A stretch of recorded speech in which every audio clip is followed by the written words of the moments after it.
Hello friends, आज हम कुपोषण के बारे में पढ़ने वाले हैं। कुपोषण का चैप्टर हमने लिया है। तो आज हम फर्स्ट यूनिट पोषण एवं स्वास्थ्य से कुपोषण पढ़ने वाले हैं। क्या होता है कुपोषण, देखते हैं हम। यह एक ऐसा चक्र है जिसके चंगुल में बच्चे अपनी माँ के गर्भ में फंस जाते हैं।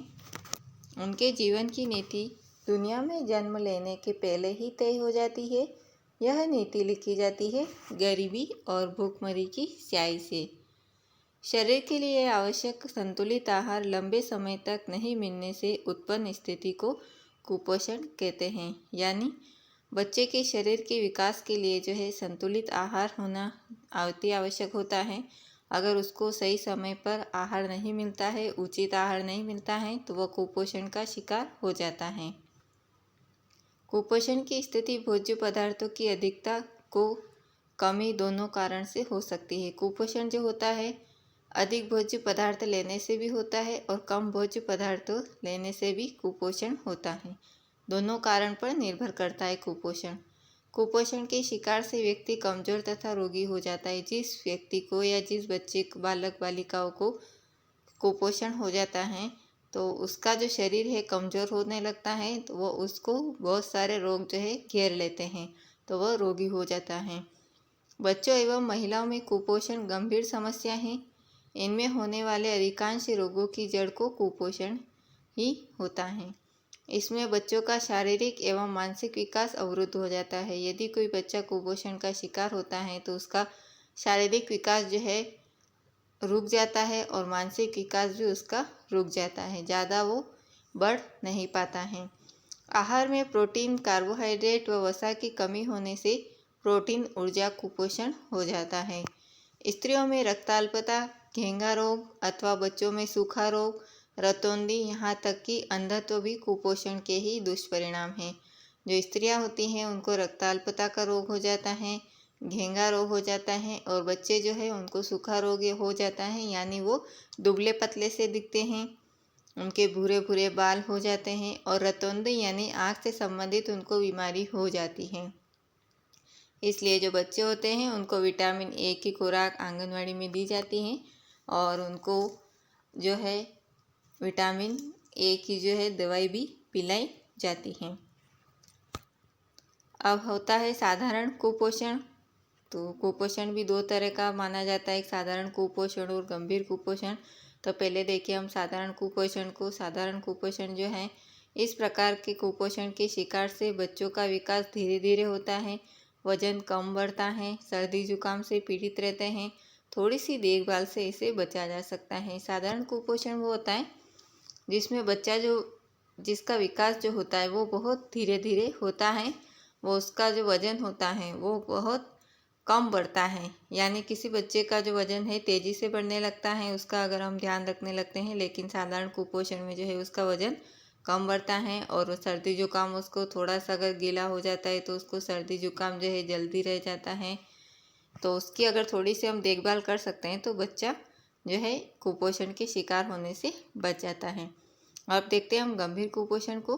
गंभीर कुपोषण जो है इस स्तर का कुपोषण अधिक चिंताजनक होता है। इसमें बच्चे का वजन बहुत कम हो जाता है। सूखा रोग इसका उदाहरण है।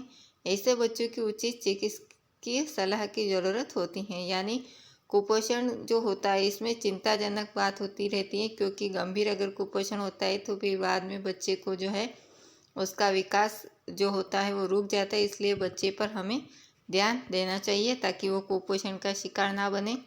कुपोषण को कैसे पहचानें? अगर या किसी बालक बालिका को अगर कुपोषण हो जाता है तो हम उसको कैसे पहचान पाते हैं? तो देखते हैं हम इन पॉइंट को। तो शरीर की वृद्धि रुकना, यानी शरीर का जो विकास होता है वह उसका रुक जाता है। बच्चे के हाथ पैर पतले रहना ये, और जो उसका जो विकास होता है वो रुक जाता है, उसके शरीर में वृद्धि नहीं हो पाती है। मांसपेशियाँ ढीली होना अथवा सिकुड़ जाना, उसकी जो मांसपेशियाँ होती है वो बहुत ढीली ढाली हो जाती है ताकि उनको जल्दी मोच आ जाती हैं और बहुत सिकुड़ी सिकुड़ी दिखने लगती हैं। और झुर्रियाँ रिक्त पीले रंग की त्वचा, यानी उसका जो चेहरा जो होता है वो पीले रंग की त्वचा हो जाती हैं और आँखों के नीचे झुर्रियाँ हो जाती हैं। कार्य करने पर शीघ्र थकान आना है। जो बालक बालिकाएं जो होती हैं उनको थोड़ा सा कार्य कर लेते हैं तो उनको वो जल्दी थक जाते हैं। मन में उत्साह का अभाव, चिड़चिड़ापन तथा घबराहट होना। उनका जो मन है उत्साह का अभाव तो होता है, लेकिन वो चिड़चिड़े हो जाते हैं, यानी दूसरों बच्चों के साथ खेलने में, एडजस्ट होने में वो चिड़चिड़ेपन जैसे हो जाते हैं और उनको घबराहट होती हैं। बाल रूखे और चमक रहित होना, बाल उनके रूखे रूखे भूरे भूरे टाइप हो जाते हैं और चमक रहित हो जाते हैं, चमकने लगते हैं उनके बाल, वो भी कुपोषण के शिकार कहलाते हैं। शरीर का वजन कम होना, बच्चे का शरीर का जो वजन रहता है वो धीरे धीरे कम होने लगता है।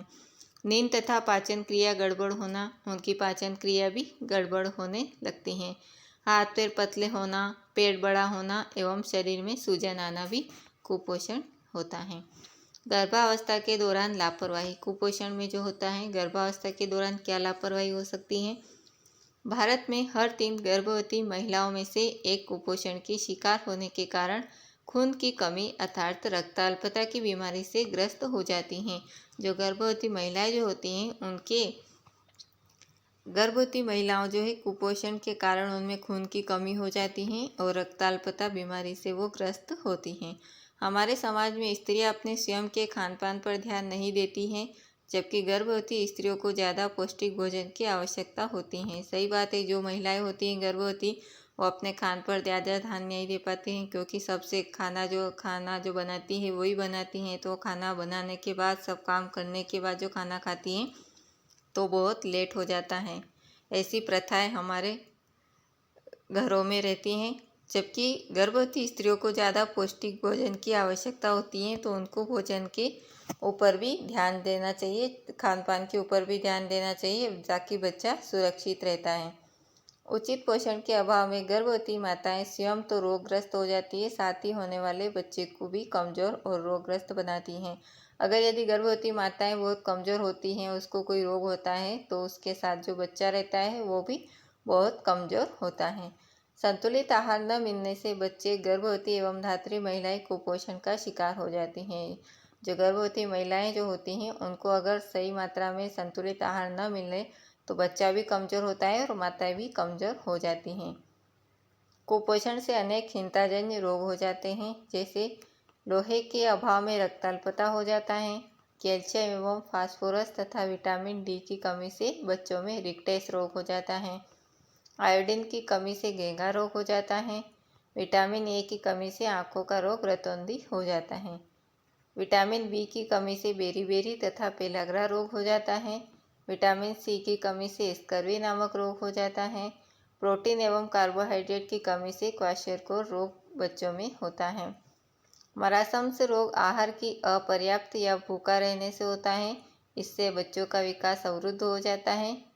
कुपोषण निवारण के लिए केंद्र एवं राज्य सरकार में अनेक कार्यक्रम चला रही हैं। इनमें प्रमुख हैं आंगनबाड़ी केंद्रों के द्वारा गर्भवती महिला एवं किशोरियों को दलिया एवं पंजेरी वितरण किया जाता है।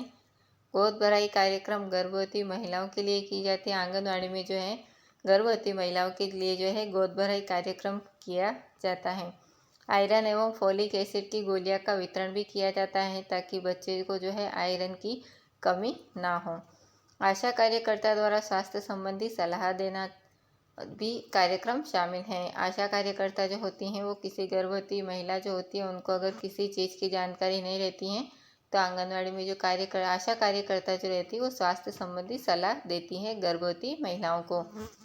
नियमित रूप से बच्चों एवं महिलाओं का स्वास्थ्य परीक्षण करना चाहिए। जो उनको आंगनवाड़ी में जाकर भी बच्चों एवं महिलाओं का जो स्वास्थ्य है उसका परीक्षण करवाना चाहिए। अब मध्य प्रदेश में कुपोषण हम देखते हैं। जहाँ तक मध्य प्रदेश का संदर्भ है, कुपोषण की स्थिति काफ़ी चिंताजनक है। मध्य प्रदेश में देश के सर्वाधिक कम वजन के बच्चे हैं और यह स्थिति 1990 से यथावत है।